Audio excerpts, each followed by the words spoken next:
In 1986, 12 years after the original, Leatherface and his ghoulish family return in the Texas Chainsaw Massacre Part 2, where unlike the first movie, which was shocking and dramatic, this long-awaited sequel took more of an oddball horror comedy approach, delivering a movie which frankly many people found to be really weird. And now, nearly 40 years later, many fans still can't figure this bizarre movie out. So today we're going to sink our teeth into this crazy sequel as we explore 10 things that you didn't know about Texas Chainsaw Massacre 2. That means it's the second chapter to the first one.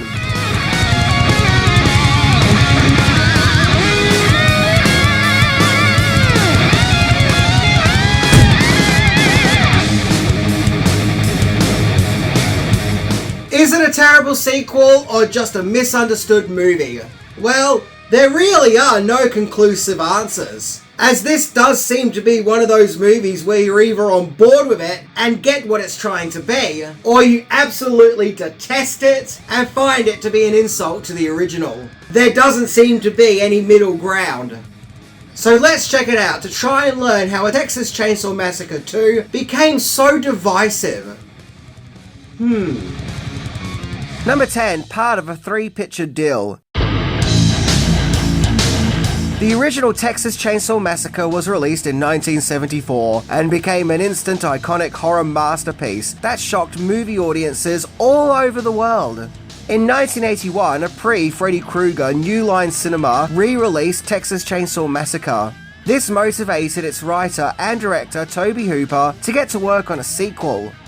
The Texas Chainsaw Massacre 2 production would be picked up by legendary schlock movie company Cannon Films, and it was part of a 3-picture deal Cannon Films had with Hooper, where the other 2 movies Hooper would direct for the company included Life Force and Invaders from Mars, with these 3 movies coming out within a 14-month time span. So basically he made these 3 movies in just over a year, so Hooper really went into turbo drive with directing films for Cannon.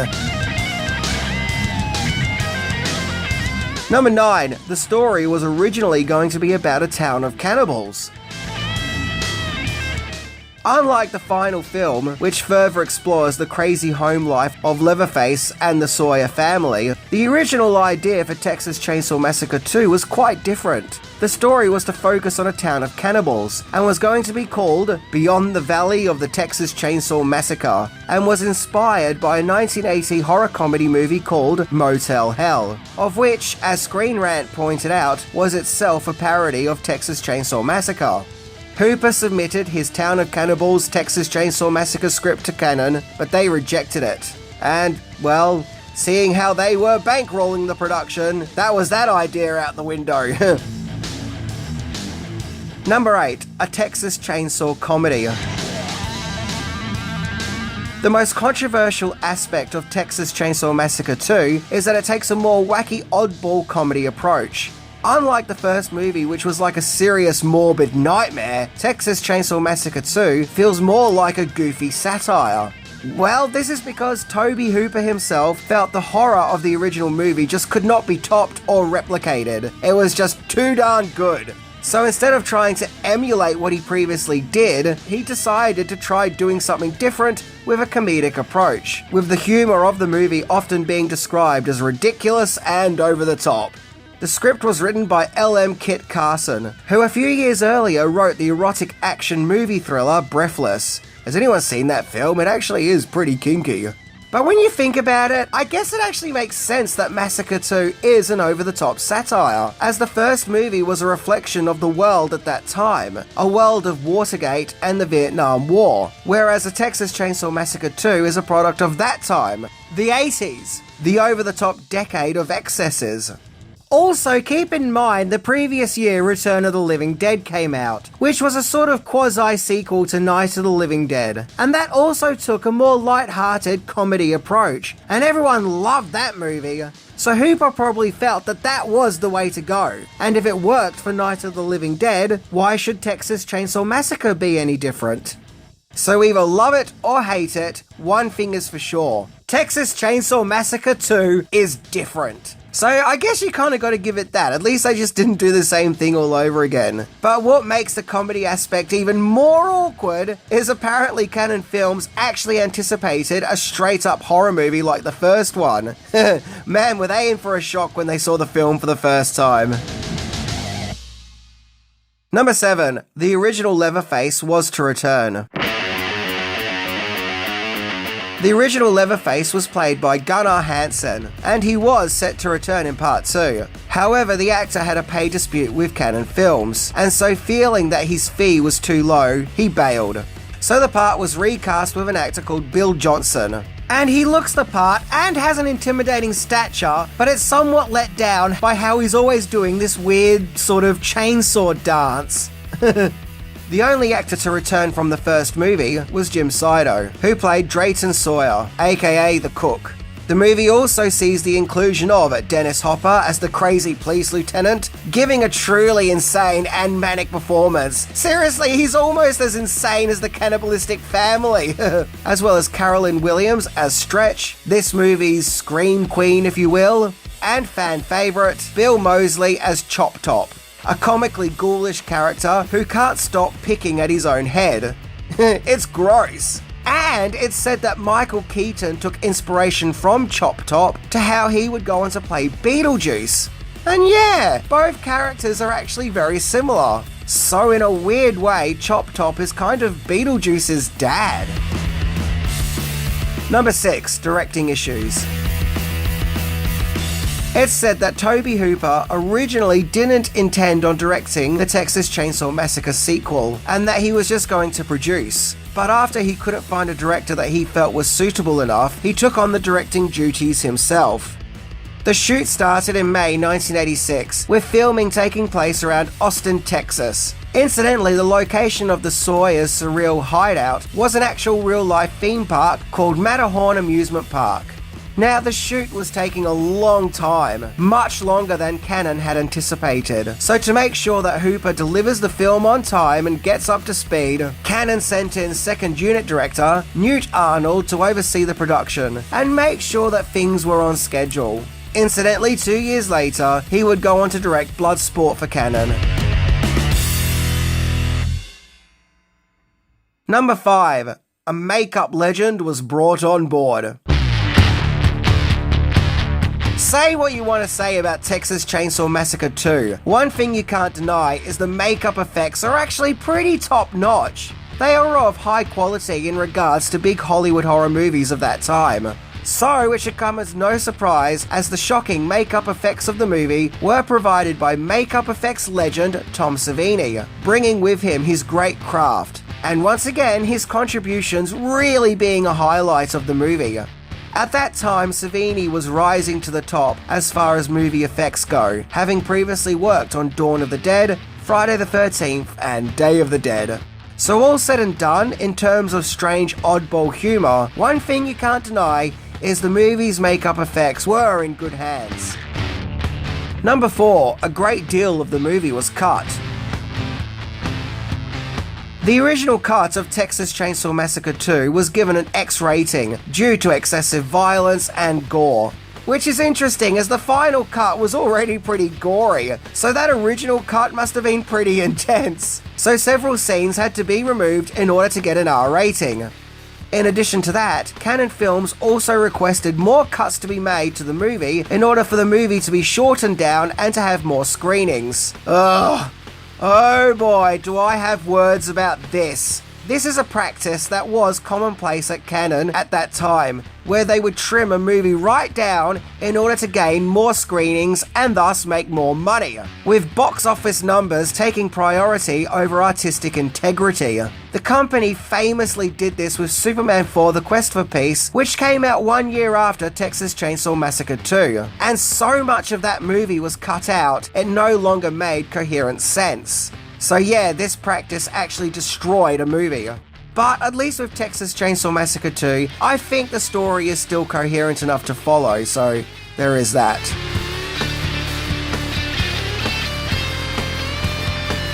Number 3. Texas Chainsaw Massacre 2 skipped theatres in the UK.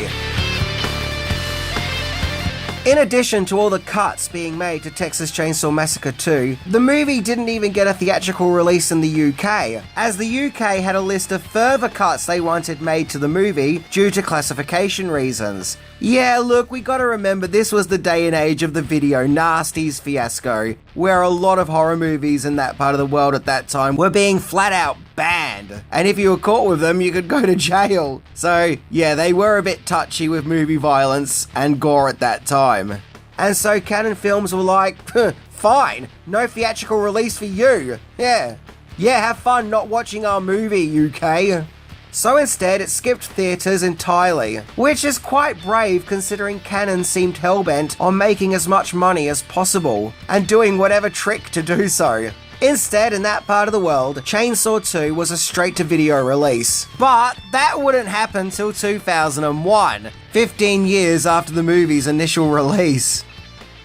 Now, of all these deleted scenes, the most infamous, according to Wikipedia, includes the Sawyer family heading out at night to kill some victims in order to get meat for their chili, where they slaughter people leaving a movie theatre, and a group of people rioting at a parking garage. Hey, I guess chili meat doesn't just come out of thin air.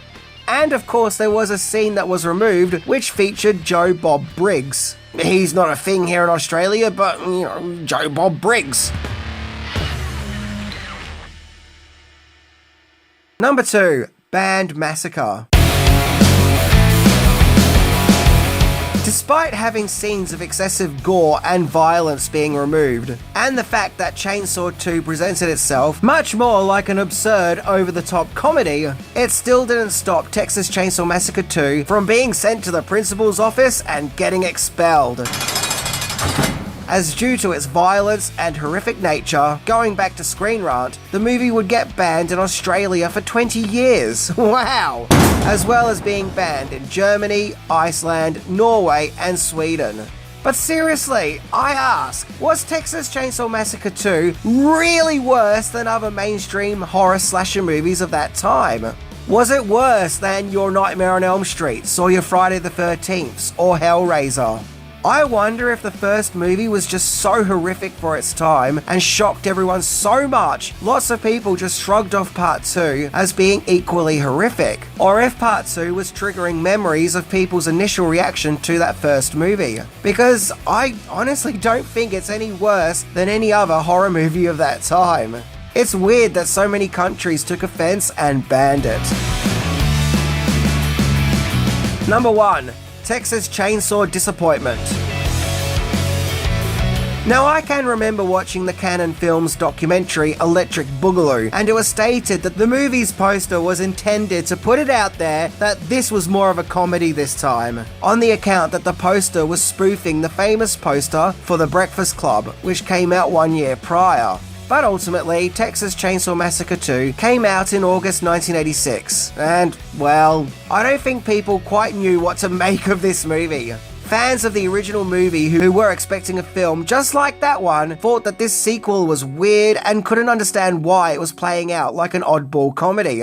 And word of mouth must have gotten around, as the movie only made $8 million on a budget of $4.5 million. So it did turn out a profit, sure, but it was still considerably lower than expected, thus making this movie's box office performance to be disappointing. The movie also got poor reviews too. The TV Guide said, quote, "The film feels as if Hooper himself has nothing but contempt for the original movie and went out of his way to tear it down." Roger Ebert awarded it 1 star out of 4, and the New York Times found Hooper's directing to be very sloppy.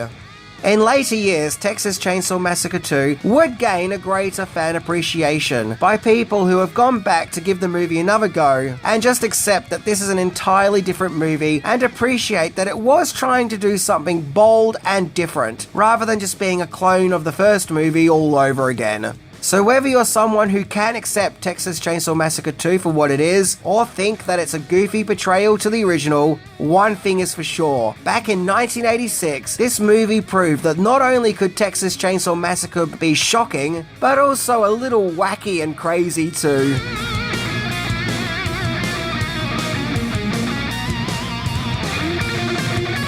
One thing you have to remember, The 1980s was a decade of horror comedies. They were huge and they were all over the place. So I can see why going in an oddball comedy direction probably seemed like a good idea at the time. But sadly, people went into Texas Chainsaw Massacre 2 expecting something shocking and disturbing like the first movie, and ultimately what they got was pretty much Beetlejuice with lots of blood and murder. Yeah, it's basically Beetlejuice with the gore amped up, in terms of its comedy style anyway. Anyway, I'm Minty. And when you think about it, Texas Chainsaw Massacre 2 and Return of the Living Dead would actually make a most excellent double bill.